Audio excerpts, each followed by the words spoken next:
Every day, we wake up surrounded by invisible forces, our emotions, ambitions, fears, and the shifting behavior of those around us. Whether we realize it or not, life is a constant negotiation of power, influence, and self-mastery. Robert Greene's The Daily Laws distills decades of study into a simple but profound practice. One powerful idea each day, a meditation designed to sharpen perception, awaken discipline, and reconnect us to human nature. Each law is more than a quote or a reflection, it's a tool for awareness. Together, they form a guide to living with clarity and strategic purpose. Greene's philosophy unites his lifelong study of power, mastery, strategy, and seduction into one universal discipline, understanding yourself and others. Power without empathy becomes manipulation. Empathy without power becomes weakness. True wisdom lies in the balance. This audiobook invites you to slow down and reflect daily, to train your perception the way a warrior trains awareness, with patience, humility, and precision. The aim is not domination or control, but alignment, to see reality clearly, act deliberately, and cultivate the inner calm that comes from understanding life as it truly is. The daily laws are not lessons you learn once. They are practices you return to every day, refining the mind, shaping character, and strengthening the spirit. January, your life's task. Every one of us is born unique, a one-time phenomenon in the universe. Within our DNA lies a singular pattern that has never existed before and will never exist again. This uniqueness first appears in childhood as an inclination, a fascination, or a natural curiosity towards certain activities. That pull is not random. It is the earliest whisper of your life's task. But as we grow, that inner voice is often drowned out. Society, family, and the desire to fit in begin to shape our choices. We chase careers for status, money, or approval, not purpose. We measure success by comparison rather than connection.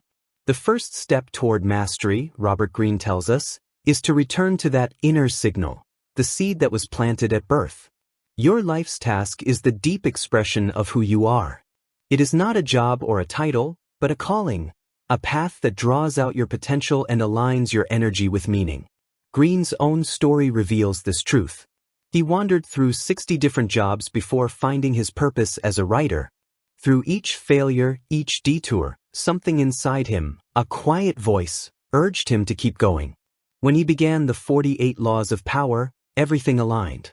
It was as if life had been preparing him all along. Finding your life's task requires honesty and patience.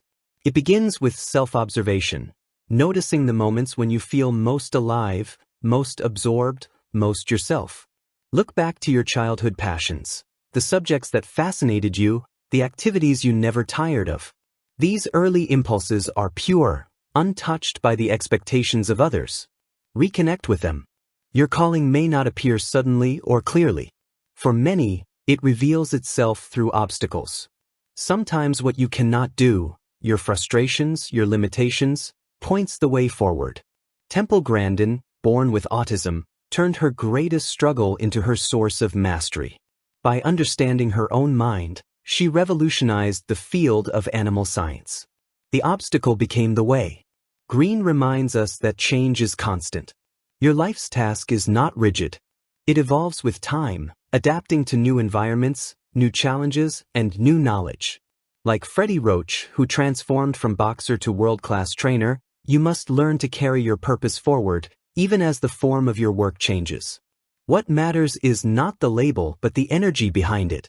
Beware the false path, the one chosen for approval, comfort, or convention. It feels safe at first, but slowly drains you of vitality. You can sense when you've gone astray. Your work becomes mechanical, your enthusiasm fades, and life begins to feel hollow. To realign, rebel gently against the expectations that aren't your own. Listen again to your inner authority, that quiet voice beneath the noise. Greene teaches that there are no superior callings. The artist, the craftsman, the parent, the entrepreneur, all fulfill their destiny through dedication to their unique path. What distinguishes a master is not prestige but depth. Whatever your task, pursue it with total focus. Pour your life into it. In that process, meaning will reveal itself. To live without purpose is to drift. But to find your life's task is to anchor yourself in the world, to move through chaos with direction and strength. When you discover that your existence is part of a larger pattern, the ordinary becomes sacred. January's laws remind us that mastery is not a moment but a process, a continual act of becoming. Each day, you move closer to your destiny by paying attention to that quiet force within you. It is already there, waiting to be uncovered. Your life's task is the compass that gives shape to your days. It is not given by others. It is discovered by you, through reflection, through work, through the courage to listen. February, the ideal apprenticeship. Once you've identified your life's task, the next step is to prepare yourself for it, to enter what Robert Greene calls the apprenticeship phase. This is the period in which you transform potential into ability, talent into skill, and curiosity into power. The apprenticeship is not glamorous. It demands humility, patience, and endurance. In a culture obsessed with instant success, this phase feels almost rebellious. But every master, every artist, strategist, scientist, and leader has passed through it. When you enter your field, you are an outsider. You know little of its laws, its traditions, its politics. Your first duty is not to innovate, but to observe, to submit to reality. For hundreds of years, people before you have refined the methods and techniques of your craft. Respect those who came before you. Learn their rules deeply. Only when you have mastered them can you transcend them. Greene learned this lesson early. Living in Paris as a young man, he wanted to master the language. Though he had studied French for years, he couldn't understand the Parisians who spoke it at full speed. He forced himself into daily immersion, speaking, listening, making mistakes, and laughing at himself. Through that humility and repetition, he achieved fluency. It was there, on those crowded Paris streets, that he learned one of life's central laws. You learn best by doing, by failing, and by persisting. Motivation is the fuel of mastery. When the stakes are real, when success or survival depend on your progress, your brain absorbs information faster. The harder you try, the stronger you become. The apprentice thrives on difficulty, because difficulty is proof of growth. In this phase, patience is your greatest ally. You must resist the urge to rush ahead, to seek shortcuts or rewards before you're ready. The process itself is the reward, the transformation that happens within you as you absorb, adapt, and refine your skills. Greene calls this learning reality. You are shedding illusion, the belief that talent alone brings success, and aligning yourself with how things truly work. Find mentors who embody what you aspire to. Not teachers who lecture, but practitioners who live the craft. Serve them. Observe them. Anticipate their needs. Absorb their habits of discipline, perception, and judgment. The right mentor compresses years of trial and error into moments of revelation. But remember, mentorship is mutual. You must bring value, initiative, and curiosity. As Greene's own apprentice Ryan Holiday once did, prove your worth through action, not words. The apprentice's path will test your ego. You will fail often, and those failures will humble you. But humility is not weakness. It is the soil in which mastery grows. Every mistake, every setback, is a form of feedback from reality. Use it. Adjust your course without losing your determination. The true purpose of this phase is transformation. You enter as one kind of person, untested, idealistic, impatient. You emerge grounded, disciplined, and skilled. The habits you build here will serve you for a lifetime. Greene warns against the great enemy of mastery, boredom. The apprentice must learn to embrace repetition, to find depth in the mundane. The mediocre flee from boredom. The master uses it to sharpen focus. In the quiet moments of practice, new insights arise. Your apprenticeship may last 5 years or 10. It may occur in your 20s or your 40s. It may happen more than once as life forces you to reinvent yourself. What matters is not age or circumstance, but attitude. Approach each new challenge with the curiosity of a beginner and the determination of a survivor. Mastery is not a single leap. It is a series of small steps taken in faith, even when no one is watching. The apprentice learns to love the process, to draw strength from progress itself. This month's daily laws remind you, learning how to learn is the most important skill of all. True power belongs to those who can adapt, absorb, and transform themselves endlessly. Each day, approach your work as a laboratory. Experiment, observe, reflect. What matters is not perfection, but persistence. Through steady practice, you are rewiring your mind for excellence. Every great transformation begins with submission, not to others, but to the discipline of growth. The ideal apprenticeship is not just a stage of life, it is a lifelong mindset. To learn is to live. March, the master at work. After the long, humbling stage of apprenticeship, there comes a shift, subtle but profound. You begin to see patterns others miss. What once felt complicated starts to make sense. The knowledge you once struggled to memorize now flows naturally. You have crossed the threshold into true understanding. This is the stage Greene calls the master at work. It is not about titles or recognition. It is about command over your craft, your mind, and your process. You are no longer learning the rules, you are shaping them. Mastery is not a mysterious gift. It is the result of time, attention, and depth. The hours you have poured into study, failure, and repetition begin to crystallize into intuition, an almost instinctive grasp of your field. What was once conscious effort becomes second nature. Think of the musician who no longer reads the notes but feels them, the athlete whose movements flow without thought, or the scientist whose insights seem to arrive in flashes of inspiration. This is not magic. It is the result of years of disciplined focus. Greene reminds us that true mastery begins when knowledge becomes embodied. It lives not in the mind alone, but in the hands, the eyes, the senses. You become so attuned to your work that you and the task are no longer separate. Every movement, every decision, becomes an expression of who you are. At this level, creativity blossoms naturally. It is not forced or calculated, it emerges from mastery itself. The more deeply you know your craft, the freer you become to experiment, to play, to bend the rules. Your confidence allows risk, your discipline allows control. But mastery also demands awareness of ego. The danger now is pride, the illusion that you have arrived. The moment you believe you know everything, your growth stops. The true master remains a perpetual student. He looks for what he does not yet understand and seeks out challenges that stretch him further. In this stage, solitude becomes essential. Mastery thrives in silence, in the hours when no one is watching and no praise is given. Those who depend on constant validation never reach this depth. The master works for the sake of the work itself. The reward is the process. Greene draws from the lives of great creators to make this point. Leonardo da Vinci spent decades studying anatomy, engineering, and light before painting The Last Supper. Einstein wrestled with failure and doubt for years before discovering his theory of relativity. Martha Graham's revolutionary dance style was born from years of frustration and self-discipline. Each one reached mastery not through genius alone, but through relentless persistence. This phase also calls for self-trust. As your skill grows, so must your faith in your own judgment. Do not let the opinions of others guide your direction. Rely on your intuition. It is built on countless small observations accumulated over time. The master learns to listen to that inner voice without fear. Every mistake now becomes a refinement.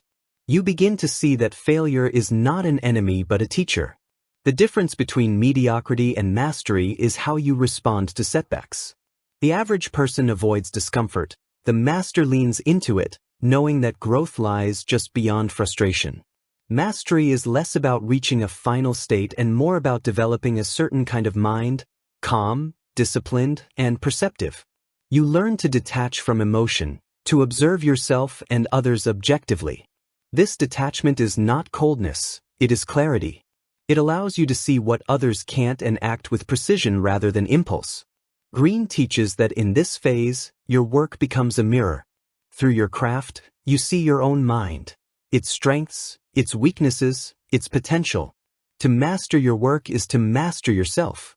As the month of March unfolds, Each daily law reminds you to cultivate patience, humility, and focus. To let your discipline guide you through boredom and your curiosity guide you through doubt. Mastery is not an endpoint, it is a way of life. It is a conversation between you and your work that never ends. The true master never declares victory, he simply continues to refine, to improve, to deepen.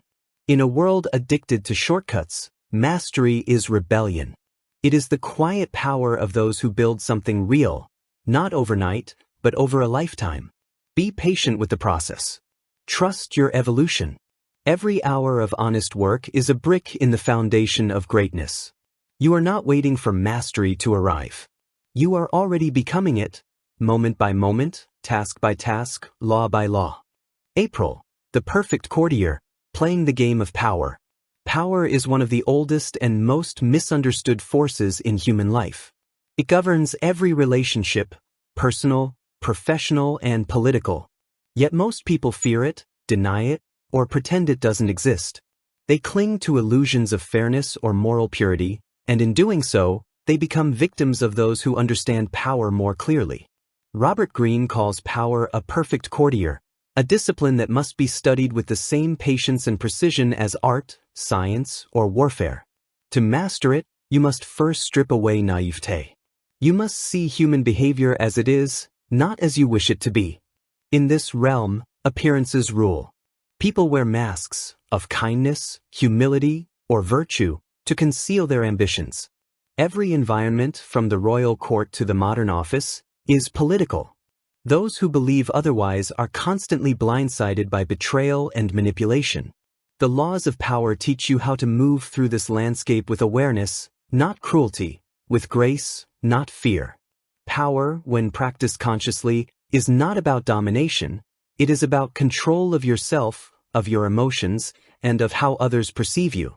In this chapter of life, Greene invites you to adopt the mindset of a strategist. Every word, gesture, and silence becomes part of a larger design. The true practitioner of power never acts impulsively. He plans, observes, and executes with purpose. One of Greene's timeless principles is this: make your accomplishments seem effortless. Conceal the labor behind your success. The more natural and graceful your results appear, the more powerful they seem. People are drawn to those who radiate ease, not struggle. Another law advises: disdain what you cannot have. Desire reveals weakness. When you obsess over what lies beyond your reach, you hand power to others. The master turns deprivation into indifference, transforming frustration into calm detachment. Greene also warns against dependency: never accept the free lunch. Every gift carries a hidden chain, every favor an invisible obligation. Power demands autonomy. Pay your own way. Stand on your own foundation. Only then can your choices be free. To practice power, you must become an observer of people. Notice what they want: admiration, attention, validation, and use that knowledge not to exploit them, but to guide your interactions wisely. The powerful learn to influence others by aligning with their desires, not by confronting them directly. Indirectness is one of the highest arts of power. The sun never attacks the earth, yet it commands all life through warmth and light. Likewise, the most effective people lead subtly, by suggestion, timing, and tone. What you omit can often shape perception more strongly than what you say. Power also demands emotional control. The moment you react in anger or insecurity, you surrender the advantage. The calm mind sees clearly. The disciplined heart can wait. Greene teaches that restraint is strength in disguise, the ability to choose when and how to act. Every relationship has an invisible balance of power. It shifts constantly through words, favors, and gestures. The wise never ignore this balance. They read it like weather, adjusting their approach as conditions change. But perhaps the most divine quality of power is its invisibility. True power does not announce itself. It moves quietly, shaping decisions and perceptions from beneath the surface. Those who shout their authority reveal its fragility. Those who appear modest while steering outcomes from the shadows achieve the highest form of influence. To master power is to master presence. You learn to make others feel your importance without needing to prove it. You let your silence speak, your timing persuade, and your confidence inspire. This is not manipulation for its own sake. It is alignment with human nature. Greene reminds us, people are emotional, self-interested, and driven by pride. You cannot change that. You can only learn to navigate it. Throughout April, the daily laws teach patience, subtlety, and awareness.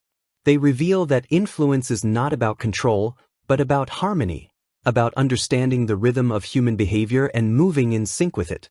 Power, in Greene's philosophy, is not something to fear. It is a skill, a craft to be refined. Like any art, it requires discipline, empathy, and imagination. When you wield it with grace, you elevate not only yourself but everyone around you. In a world of constant noise, chaos, and competition, power is calm, deliberate, invisible, divine. May, the supposed non-players of power, recognizing toxic types and disguised power strategies. Power is everywhere, in every glance, every favor, every silence. Yet many people move through life pretending it does not touch them. They call themselves humble, kind, or moral. They claim to dislike games and avoid politics. But make no mistake, their denial is itself a strategy. Robert Greene warns of the supposed non-players of power, those who act as if they are above competition, as if manipulation and ambition belong to others. They hide behind virtue, innocence, or moral outrage, but beneath the mask lies a hunger for control. Their power is concealed, their weapons disguised. To master life, you must learn to read these people clearly. The first law of human nature is that everyone is driven by self-interest, whether they admit it or not. The non-player's denial makes them especially dangerous, because their influence is invisible until it strikes. You will recognize them by their patterns. The innocent victim, who uses weakness to attract sympathy and attention.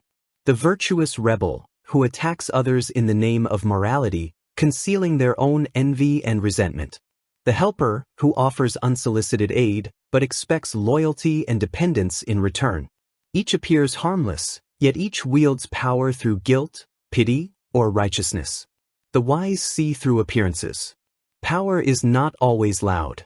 It often hides behind softness, charm, or need. To protect yourself, cultivate emotional distance. Do not take people at their word. Study their actions, their tone, their timing. Watch how they behave when they have nothing to gain. Observe who they envy, flatter, or quietly undermine. Greene teaches that power is fluid.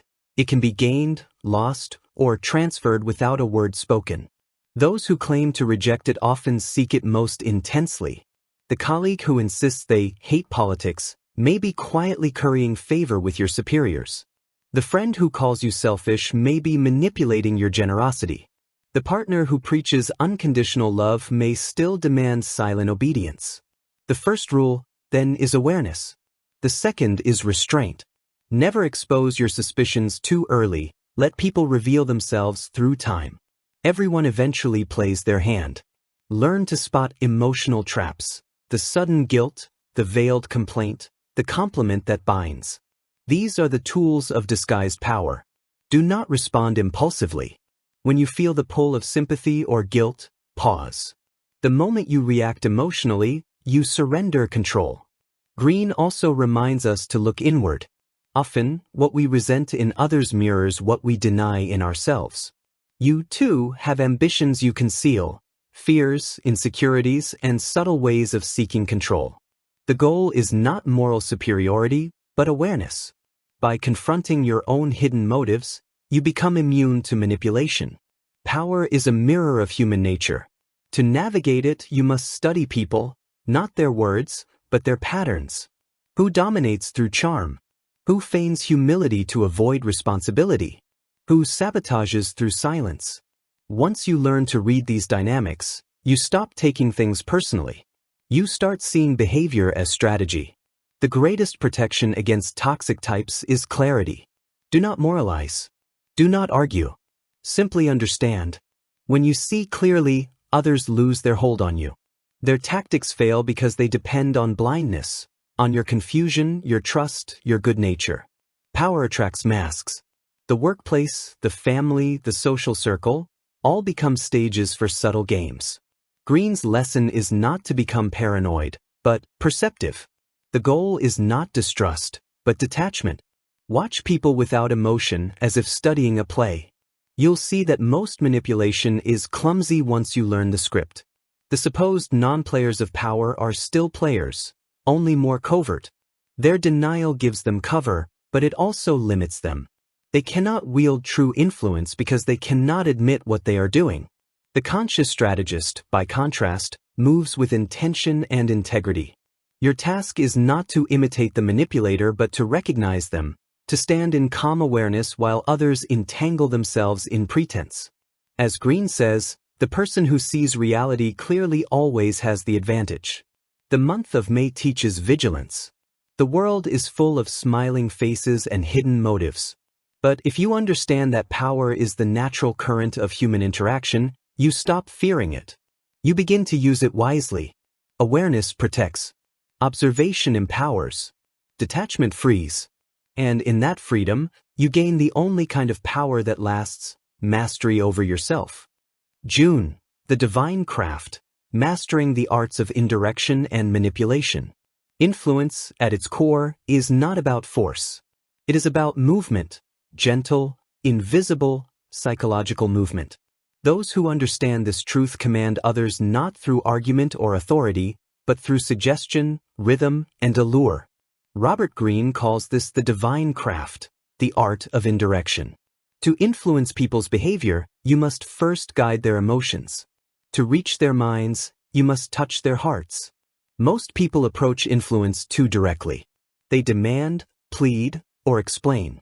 They expose their desires openly, and in doing so, trigger resistance. The more you push, the more others push back. The master of indirection does the opposite.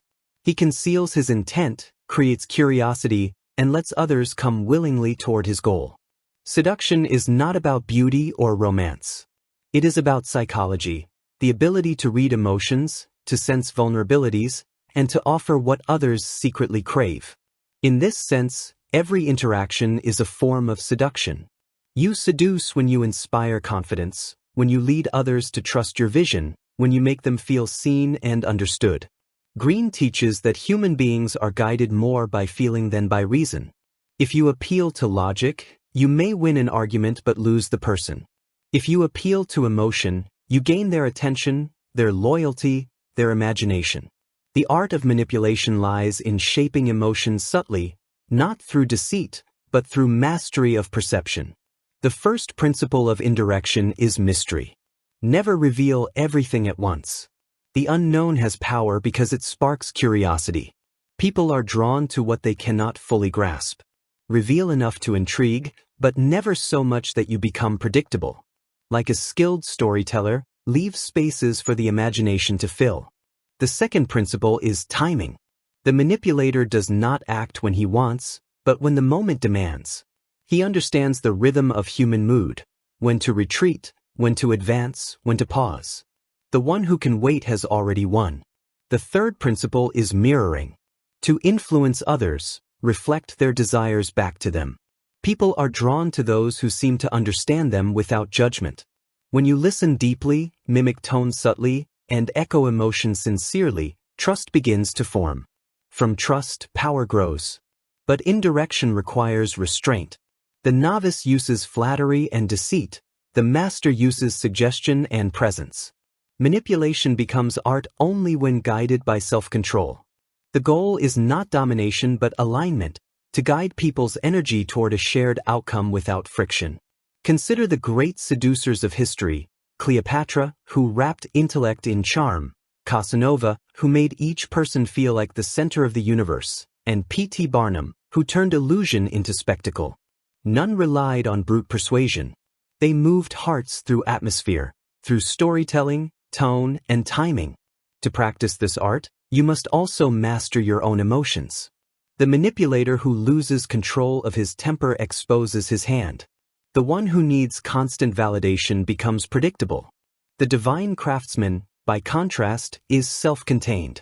He watches, absorbs, and acts with precision. Greene warns that manipulation, like fire, must be handled carefully. Used unconsciously, it burns. Used wisely, illuminates. The goal is not cruelty but awareness, to understand how influence operates so you are never its blind victim. Once you see how emotions govern behavior, you can move through life with greater freedom.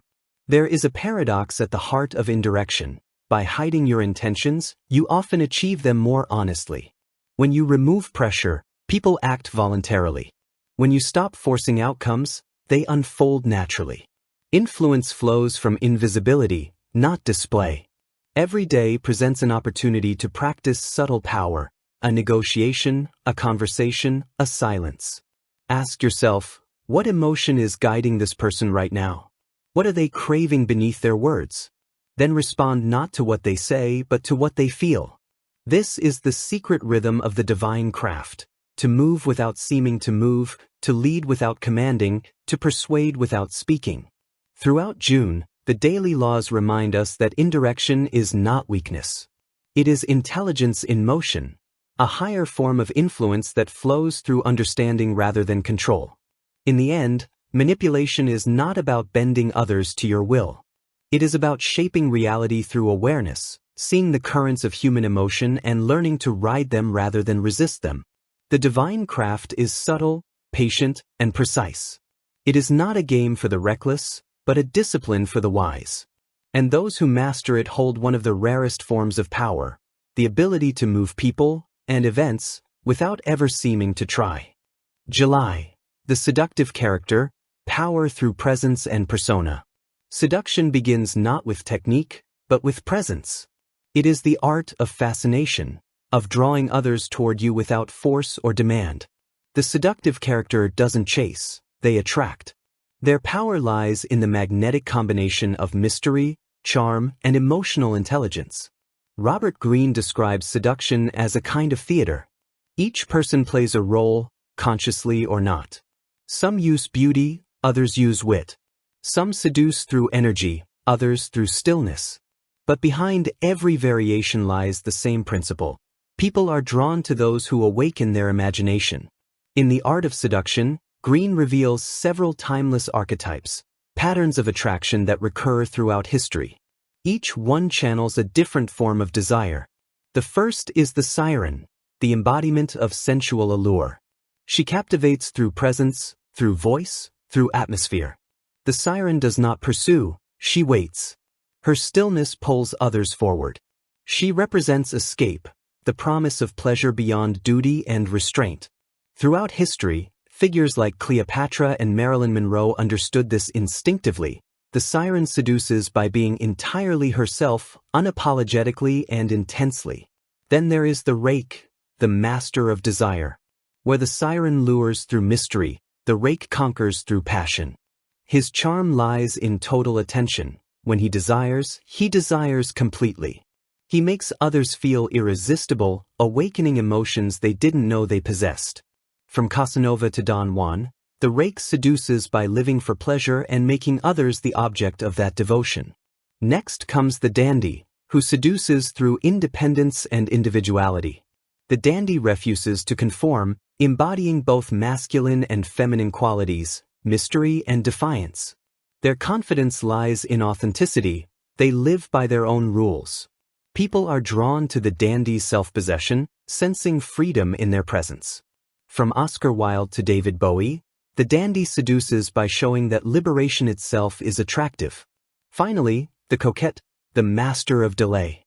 The coquette seduces by creating tension, giving, withdrawing, then giving again.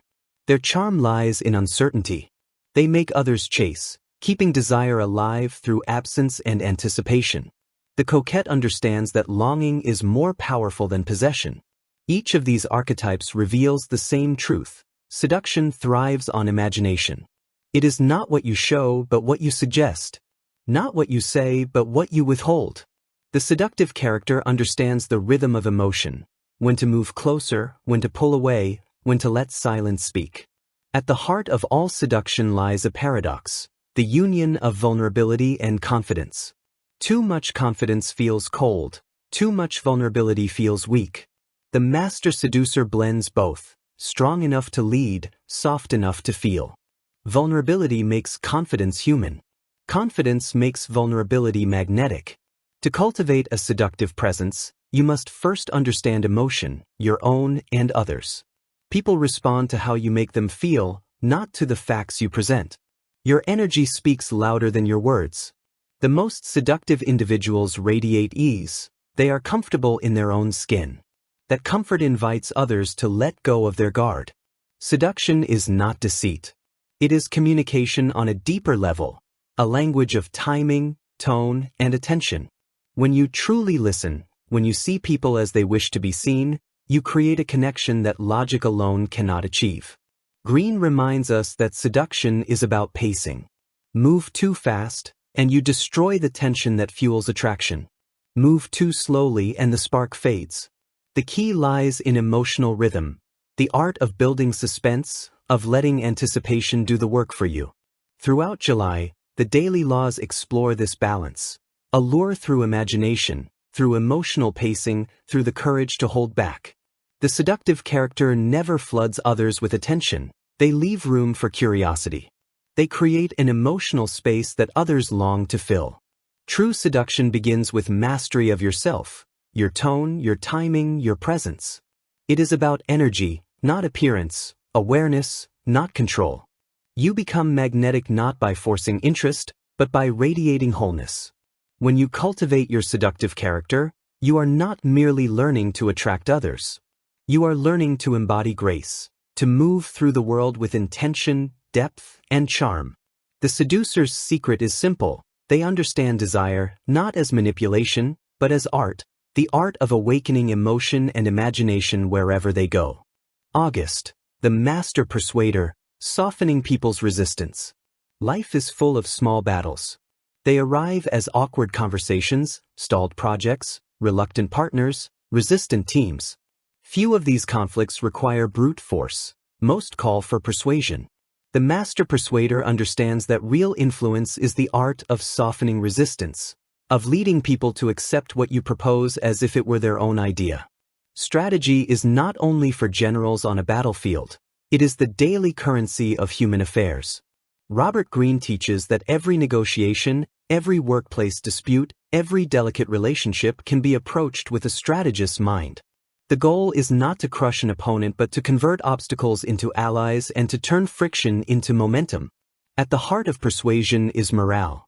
Greene borrows an old principle: transform your war into a crusade. When people believe they are part of a noble cause, when you wrap an objective in meaning and identity, they will work harder, forgive mistakes, and cover your vulnerabilities. Framing matters. Present your objective not merely as practical, but as morally or emotionally significant. Give people something to belong to, and they will fight for it. Effective persuasion also requires methodical thinking. Defeat them in detail is the strategist's remedy for overwhelming problems. Don't try to solve everything at once. Break the challenge into manageable pieces and remove opponents' strengths one by one. By tackling the smallest problems first, you create momentum and reduce complexity. Small victories erode resistance and build confidence, in your plan and in those you lead. But strategy is more than tactics. It demands foresight. Cultivate the third eye, an ability to read beneath the surface, to anticipate shifts in mood, power, and opportunity. The master persuader watches patterns. Who gains influence when a certain topic is raised, which stakeholders are only pretending to agree, which supporters can be turned into champions. This vision is not mystical, it is trained attention. You build it by observing, by noting timing, by asking, what will this person need tomorrow that they do not admit to needing today? Persuasion is also a battle of rhythms. People resist when they feel rushed, shamed, or trapped. They soften when approached with dignity and when given a route to save face. The master uses language that affirms self-image. You're the one who sees the long game here. Or, only someone with your experience could help us with this. Compliments, used sparingly and specifically, open doors. So do small concessions that appear generous but cost you little. Each concession becomes psychological currency, and people are wired to return a favor. Deception, in its mild forms, is part of the strategist's toolkit, not for cruelty, but for avoiding unnecessary conflict. Omit details that will inflame, emphasize facts that align with people's interests, and present choices that make the desired option the obvious one. Beware, deception used recklessly corrodes trust. The skill is in masking pressure with choice, directing decisions through architecture rather than through force. Adaptability is the final pillar. A rigid plan dies when people push back. A flexible one evolves. The persuasive strategist monitors feedback in real time and adjusts tone, speed, and demands accordingly. If an idea meets resistance, retreat gracefully and reshape it. If someone needs time to process, give it and return with a different angle. The pace of persuasion often determines success more than content. Push too hard and you trigger flight. Pull back and you invite curiosity. Discipline of the mind is essential. The moment you become emotional, you lose leverage. Persuasion requires a calm, controlled temperament, the capacity to listen without interrupting, to ask clarifying questions, and to let silence work for you. People reveal more when they talk. Your job is to create the conditions for them to talk. The more they speak, the more they commit psychologically to positions you can influence. There is also a moral dimension to softening resistance. The most durable influence is ethical influence, the kind that respects autonomy and seeks mutual benefit. When people see that your proposals improve their standing, their security, or their identity, they adopt them willingly. Coercion produces compliance. Persuasion produces ownership. Finally, persuasion is cumulative. Small acts of credibility, delivering on promises, protecting confidences, honoring agreements, build a reservoir of trust you can draw on when stakes are higher. Never squander that credit. Reputation compounds into leverage, and leverage makes persuasion effortless. In daily life, then, be a strategist. Frame your cause as meaningful, break problems into solvable parts, cultivate vision, use timing and language to preserve dignity, adapt as resistance shifts, and always act with disciplined calm. The warfare of the mind is not noise and fury. It is quiet calculation, ethical maneuver, and emotional intelligence. August's laws remind you that influence is a craft. So practice it. Start small, win one person at a time, make each interaction leave people feeling smarter, safer, and more seen. Over time, resistance melts away, not because you overpowered others, but because you invited them to move with you, and they chose to follow. September, the grand strategist, rising out of tactical hell. War is not always fought on fields with banners and drums. Most of the time, the battles that define our lives are chaotic, ambiguous, and quiet: office politics, collapsing projects, sudden crises, rivalries that flare without warning. In these moments, the person who survives is not the one with the loudest voice or the most resources, but the one who thinks like a grand strategist. A grand strategist does three things at once. He reads the whole landscape, he adapts with speed, and he acts with ruthless clarity on the most important point. Where others become overwhelmed by detail, he distills complexity into a few decisive moves. Where others panic, he cultivates presence of mind. His advantage is not brute force but a superior mind, one shaped to see patterns, exploit opportunities, and turn confusion into a tool. The first quality of the strategist is adaptability. Chaos is inevitable. Rigid plans die when the environment shifts. The grand strategist welcomes uncertainty because it is a creative force. He practices mental mobility, changing formations, tactics, and relationships as new information arrives. Think of guerrilla fighters who win by refusing to be pinned down. The strategist in daily life wins by refusing to be predictable. When you are adaptable, you make your opponent pay the cost of change. When you are rigid, you pay it. Closely related is unpredictability. Humans are pattern-seeking animals. Once we recognize a pattern, we exploit it. If you always move the same way, others will learn your rhythm and use it against you. The strategist injects unpredictability to keep competitors off balance. This does not mean erratic behavior. It means controlled surprises, changing tempo, shifting focus, or revealing a new capability at the moment it will cause the maximum dislocation. Unpredictability is a tool for psychological dominance. It forces opponents to waste energy guessing, to make mistakes, and to reveal themselves. But unpredictability without focus is chaos for its own sake. The grand strategist pairs surprise with relentless focus on the decisive point. Great generals do not try to win every skirmish. They concentrate resources where victory matters most. In life, your decisive point might be a single meeting, a key ally, or a product feature. Identify it. Place your attention there. Let every small move increase the pressure on that point. The rest, the noise, the distractions, the theatrics, are background. The strategist knows which thread, when pulled, will unravel the whole problem. September's daily laws give you a playbook for this thinking. Exploit chaos. When systems break down, established powers scramble. New orders are born in disorder. The strategist moves fastest when others hesitate. He uses disruption as cover for decisive action. Chaos levels the field. Use it to hide your intentions and to seize opportunities others cannot see. See the larger dangers ahead. Most people solve the problem in front of them while blind to the looming catastrophe on the horizon. The strategist keeps his gaze 2 steps and 2 months ahead. He anticipates how today's fixes create tomorrow's problems. He watches the emotional weather of his organization, where resentment is building, where alliances are shifting, where small slights will turn into large fractures. Forethought makes you less reactive and more powerful. Create maximum disorder in your enemies. The goal is not to destroy them brutally but to sap their coherence. Confused opponents make poor decisions. Plant doubt, provoke internal debates, and feed ambiguous signals that create internal friction. When an adversary wastes energy reconciling contradictions you seeded, they cannot concentrate on your decisive point. This is not malevolence for its own sake. It is a sober tactic for defense and opening a path forward. Maintain presence of mind. Develop your Fingerspitzengefühl. This German term, fingertip feeling, names the kind of intuition that comes with practice. The quick, accurate sense of what to do in a moment of pressure. You cultivate it by exposing yourself to varied difficulties and by reflecting on outcomes.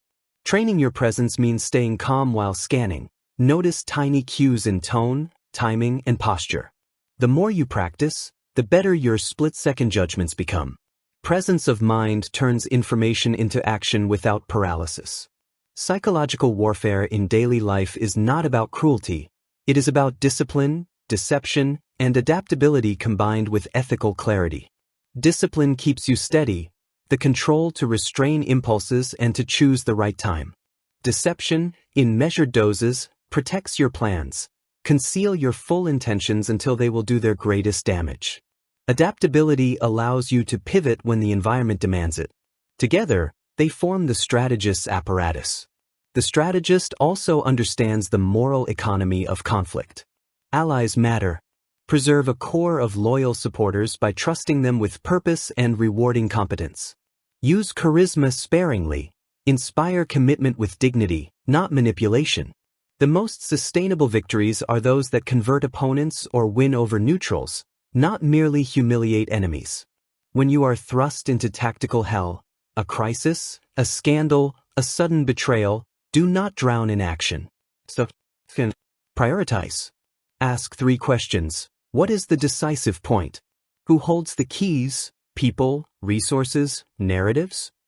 What small move can I make now that changes the balance? Answer these quickly and act. Momentum is the strategist's friend. Hesitation is his enemy. Finally, cultivate the long view. Grand strategy is not fireworks, it is architecture. It is building a life where your choices compound into advantage. Make investments in reputation, networks, and capabilities that pay off when the storm comes. The strategist's calm in crisis comes from the knowledge that he has layered protections and options in advance. September's laws invite you to think like an architect of outcomes, to turn disorder into leverage, to see danger before it arrives, to unsettle your opponents while keeping your own mind unshakably present. In a world of flares and noise, the grand strategist is the one who shapes the signal, chooses the decisive moment, and wins not by luck but by the relentless application of clarity, adaptation, and disciplined imagination. October, the emotional self, coming to terms with our dark side. We like to believe we are rational beings, that our decisions come from reason, principle, and conscious choice. But as Robert Greene reminds us, human behavior is ruled by emotion. Beneath the surface of logic lies a turbulent sea of envy, fear, pride, and desire. To understand yourself, and to master life, you must first confront this inner landscape. You must face what Greene calls the shadow. The shadow is the part of us we deny, the impulses, resentments, and fears that we hide behind masks of virtue or confidence. It includes the envy we refuse to admit, the anger we disguise as moral outrage, and the weakness we conceal with arrogance. The tragedy is not that these emotions exist, but that we ignore them. What we repress gains strength in the dark. The first daily law for October is simple but profound. See your shadow. To see it, you must drop the illusion of perfection. Observe yourself honestly without judgment. When you feel sudden irritation or jealousy, pause and ask, what is this emotion revealing about me? The answer will often point to a desire you have denied, a longing for recognition, freedom, or significance. Awareness transforms the dark into light. What is seen can be shaped. What is hidden controls you from beneath. To master the emotional self, you must also understand irrationality. People rarely act on facts alone. They act on stories, on how events feel. Irrationality is not a defect, it is a feature of human nature. It evolved to help us survive in uncertain environments. But in modern life, these same instincts often mislead us. We fear what is new, we envy what is near, and we project our insecurities onto others. The wise person doesn't eliminate emotion, they learn to use it consciously. Fear becomes alertness. Anger becomes fuel. Envy becomes insight. The goal is not suppression but transformation, to harness emotion as energy rather than be enslaved by it. Think like a writer, Greene advises, with empathy and observation. A great novelist studies human beings as if through a magnifying glass, neither condemning nor excusing, only seeking to understand. This is how you must view yourself and others. See people as complex characters moved by hidden motives, shaped by childhood, trauma, and culture. Empathy, in this sense, is not softness, it is intelligence. It allows you to predict behavior and to forgive without blindness. Our emotional selves are not formed in isolation. They are inherited, the result of generational patterns. The fears, attitudes, and biases of our parents echo inside us long after we leave home. Some of your anxieties are not your own, they are borrowed. The task of adulthood is to identify which emotions truly belong to you and which were passed down unexamined. This process requires courage. To confront the shadow is to risk seeing yourself stripped of pretense. But it is the only path to wholeness. Pretending to be purely good or purely rational fractures the psyche. Embracing your darkness restores balance. Even the qualities you fear most, jealousy, anger, ambition, contain energy that can be redirected into purpose and compassion. The next daily law teaches, accept people as facts. You cannot reform human nature. You can only understand and adapt to it. People lie, exaggerate, envy, and forget. They act out their insecurities as if unaware of them. When you accept this without moral outrage, you become free. Disappointment fades. You stop expecting perfection and start dealing with reality. To accept people as they are does not mean surrendering to them. It means seeing them clearly, as a strategist sees terrain. Once you understand their emotional logic, you can navigate relationships without resentment or naivety. And finally, Greene offers a counterintuitive rule. Move closer to what you envy. Envy is often your shadow pointing the way toward your potential. What you envy in others reflects something undeveloped in yourself. Instead of denying it, study it. What skill, confidence, or freedom does that person represent? Transform envy into curiosity, and it becomes a teacher. October's reflection is about honesty, emotional honesty, the rarest kind. You cannot control what you refuse to face. You cannot influence others if you are blind to the forces that move you. When you accept your dark side, you gain power over it. When you understand your emotional biases, you see through manipulation and avoid self-sabotage. The mature soul is not pure but integrated. It holds light and shadow in balance. It feels envy and still celebrates others. It feels anger and still chooses wisdom. It feels fear and still acts with courage. Mastery of the emotional self begins with a single act: to look inward without flinching. Once you do, the chaos within becomes a source of insight rather than shame. You stop reacting blindly and start living deliberately, aware, awake, and whole. November, the rational human, realizing your higher self. After confronting the emotional self, the next stage is transcendence, to rise above impulse, fear, and illusion, and to meet the world with clarity. In November, Robert Greene turns to the highest form of power: reason, not cold logic, but calm awareness, the ability to perceive things as they truly are. The rational human is not detached from emotion. They integrate it into perspective. This is the gateway to the higher self. Your attitude determines how you experience life. Two people can face the same setback. One collapses, the other transforms it into strength. The difference is not fate but perception. Greene's first law for this month is clear: change your attitude, and you change your circumstances. When you interpret events as opportunities rather than punishments, energy returns to you. The victim asks, "Why me?" The rational person asks, "What can I learn from this?" Every difficulty contains information about your weaknesses, your environment, or the next stage of your growth. By choosing to view challenges as feedback, you reclaim power over experience itself. Reason is not emotion's enemy, it is its governor. It gives structure to passion, focus to creativity, and patience to ambition. The rational person understands that thought is a tool for equilibrium, a way to respond to life consciously rather than reactively. This requires distance, the ability to step back, breathe, and observe your own mind. With that space, perspective returns. The second daily law is focus and prioritize. The modern world floods you with noise, endless information, distractions, and demands on your attention. Scattered attention is scattered life. The rational human guards their focus like a treasure. They know that saying yes to everything is a form of surrender. Every moment spent on the trivial drains energy from what truly matters. The secret is subtraction. Eliminate what is unnecessary so the essential can emerge. Greene writes that your energy is finite, your attention limited. Decide each morning what deserves both. Focus converts potential into reality.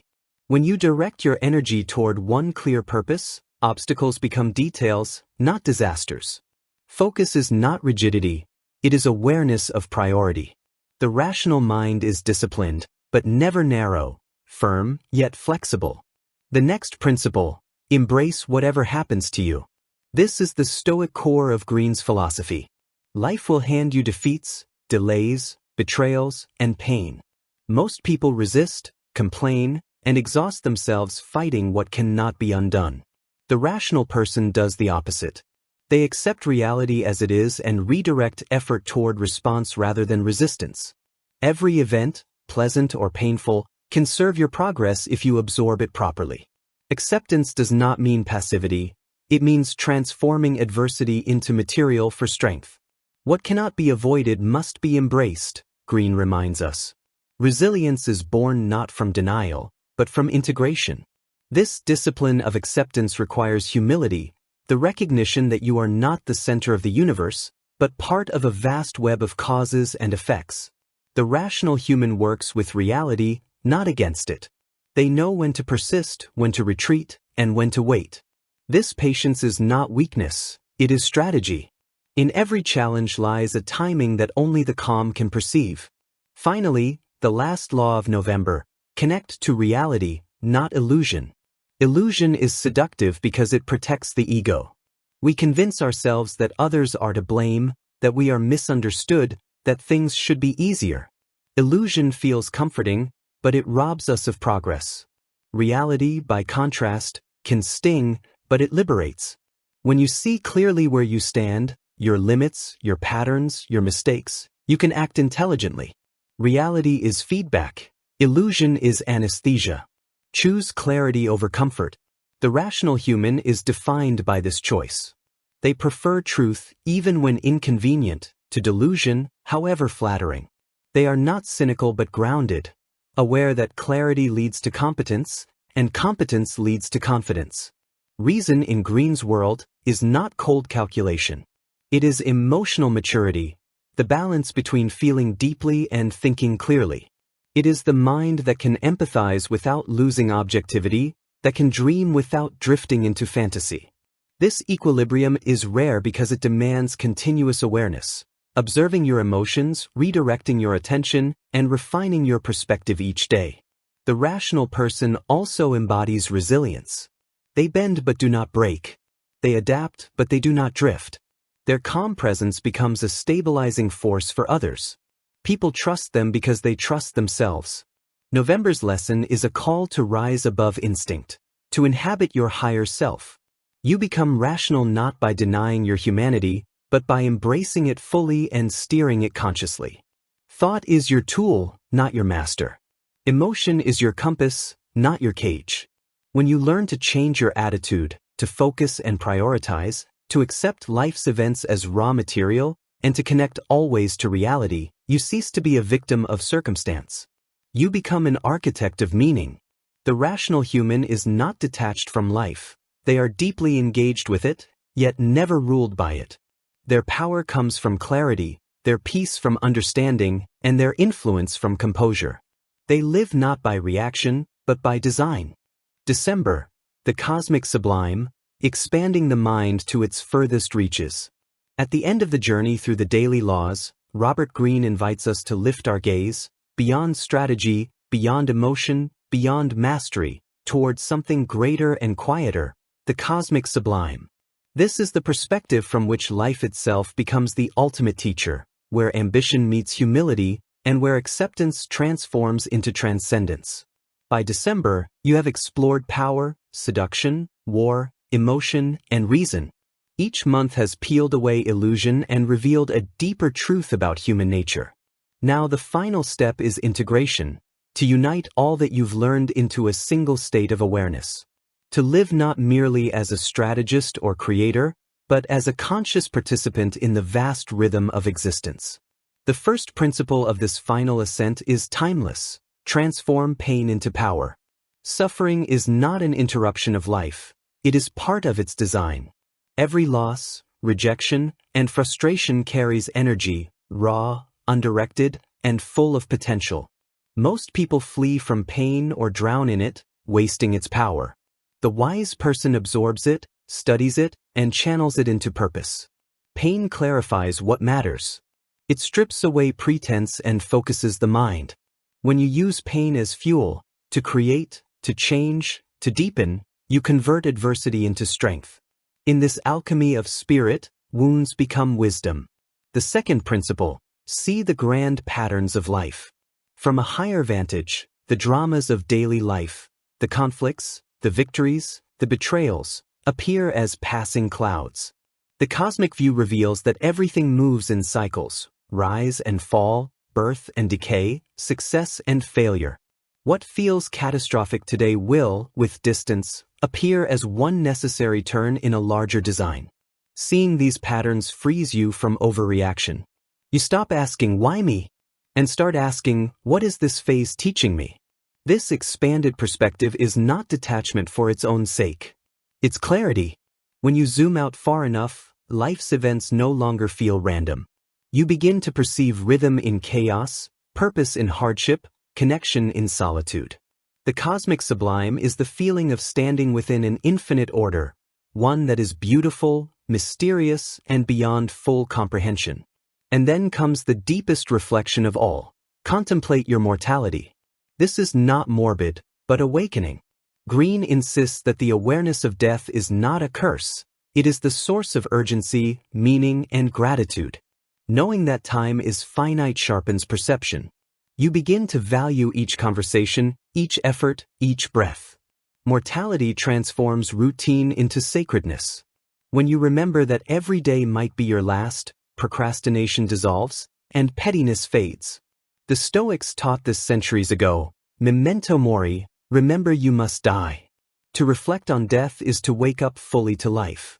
When you face the inevitability of endings, you begin to live without waste, to create, to love, and to act while you still can. In December, Greene's teachings bring power and philosophy together. Stoic acceptance meets creative transcendence. You accept the limits of control, yet you continue to create within those limits. You no longer fight the flow of existence. You move with it. You stop needing certainty and instead cultivate trust, in process, in nature, in the unfolding of time. The cosmic sublime is not escape, it is expansion. It is the realization that your individual life, with all its struggles and desires, is a single note in a vast, eternal melody. To feel this deeply is to find peace in impermanence and strength in perspective. The masters of history, from Marcus Aurelius to Leonardo da Vinci, reached this awareness in their final years. They saw their achievements as part of something larger, something that would continue beyond them.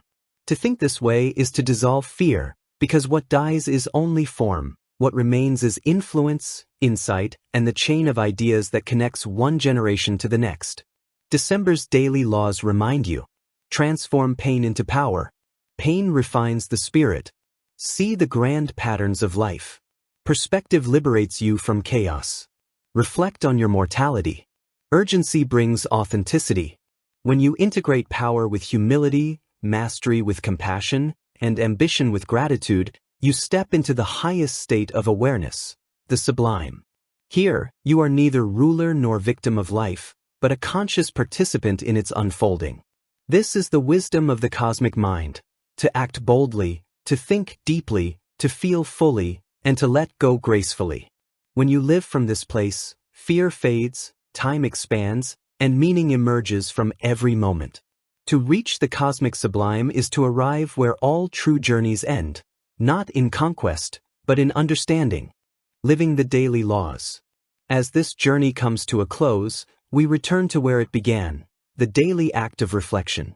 The daily laws was never meant to be read once and forgotten. It is a living practice, a mirror you hold up to your life each morning. Each law, each insight, is a seed. Read one, sit with it, and let it shape the way you think, move, and respond to the world around you. Over time, these small reflections accumulate, transforming not just how you act, but who you are. Robert Greene's central lesson is timeless. Power begins within. The greatest victories are not over others, but over your own impulses, over fear, vanity, envy, and distraction. Power, in its truest form, is not domination, it is self-awareness. When you understand your emotions, your motives, and your tendencies, you can direct them rather than be directed by them. You become calm amid chaos, deliberate amid confusion, grounded amid change. This inner mastery radiates outward. Those who command themselves naturally command respect. Their presence influences without effort, their silence speaks louder than others' noise. The world bends, subtly, around those who know themselves. That is the paradox of Greene's philosophy. When you stop trying to control others and master yourself instead, real power appears. Daily reflection is the tool that makes this possible. Take a few minutes each day to ask, what emotion guided me today? What reaction could I have tempered? What opportunity did I overlook because of impatience or pride?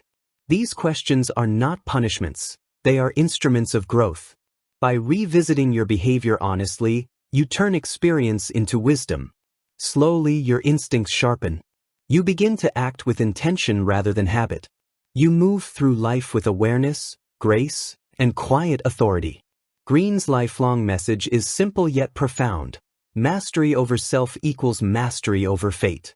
We cannot control the world, but we can control our focus, our energy, and our choices.